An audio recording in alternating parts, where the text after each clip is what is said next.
6 et 7 décembre 2022, la presse au futur, Adrien Galerno, bonjour. Bonjour. Vous êtes gérant de la société DK. Oui. Alors DK, ça s'orthographie DK, les deux lettres, ne pas confondre avec DECA ou voilà, ça s'orthographie bien DK. Et pourquoi DK d'ailleurs ? Pour décarboner. D'accord, Simplement. mais ça s'écrit pas comme ça en fait, décarboné. Non, mais j'ai toujours été très mauvais en orthographe. D'accord, expliquez-nous alors, DK, vous faites quoi chez DK ?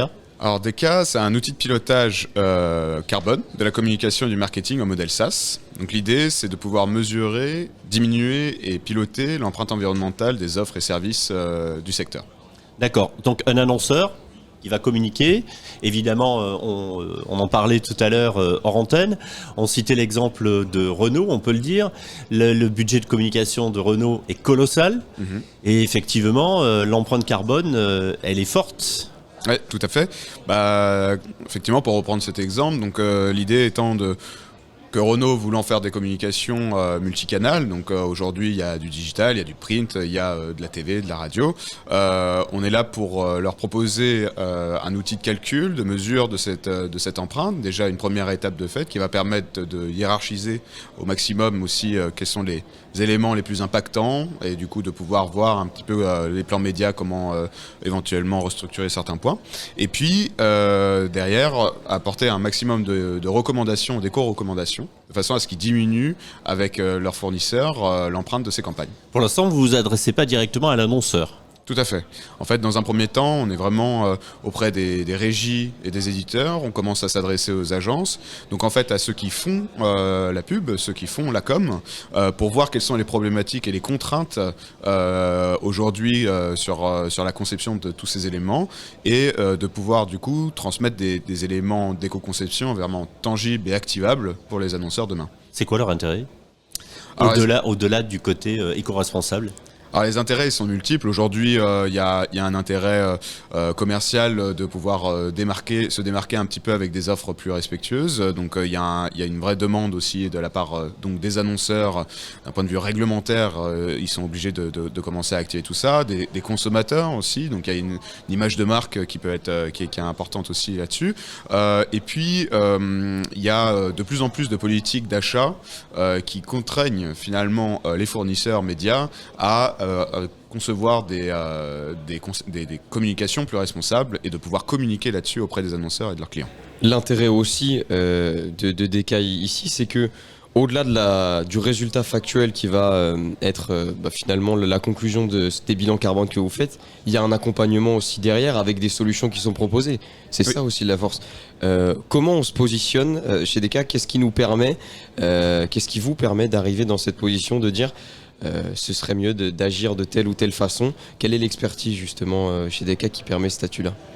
Oui, alors en fait, nous, on est certifié par l'association Bilan Carbone, donc du coup, qui est le bras droit de l'ADEME sur la méthode Bilan Carbone.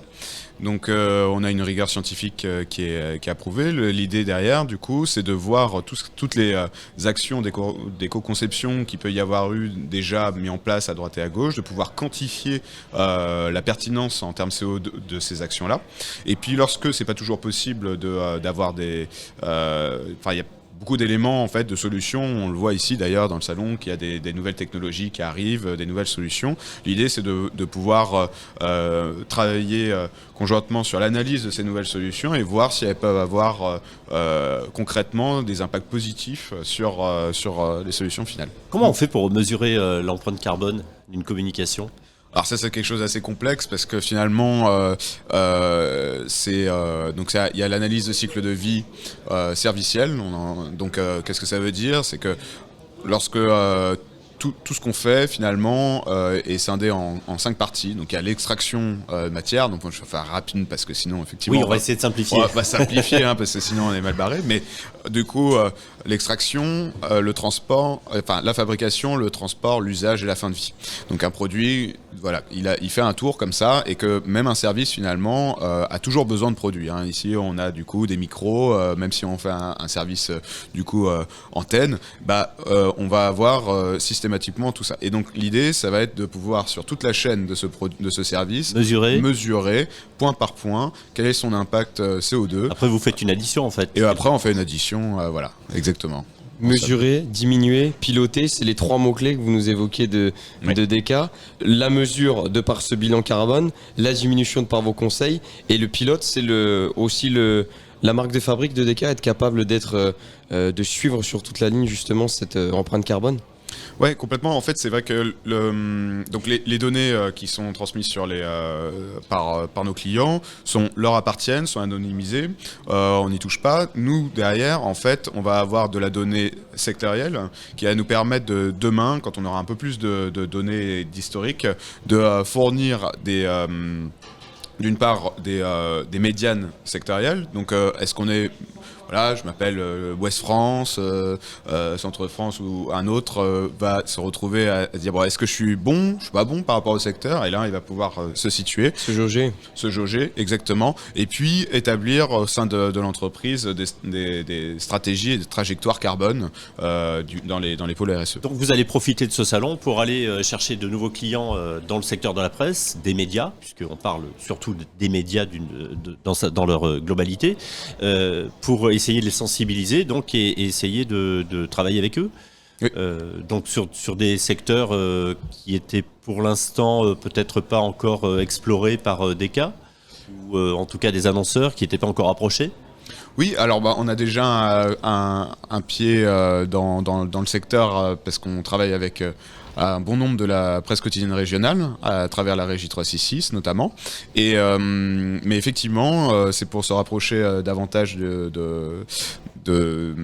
au-delà de la PQR, la presse nationale. Voilà, de la presse nationale par exemple, effectivement. Donc, et puis aussi, il y a un vrai sujet pour accompagner les imprimeurs dans la mesure carbone aussi de leurs activités pour fournir toutes ces communications.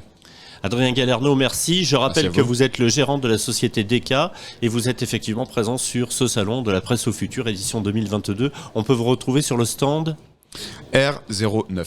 Vous êtes très fort parce que tout le monde ne l'a pas forcément. ne l'a pas forcément en tête. Merci beaucoup. Merci à vous.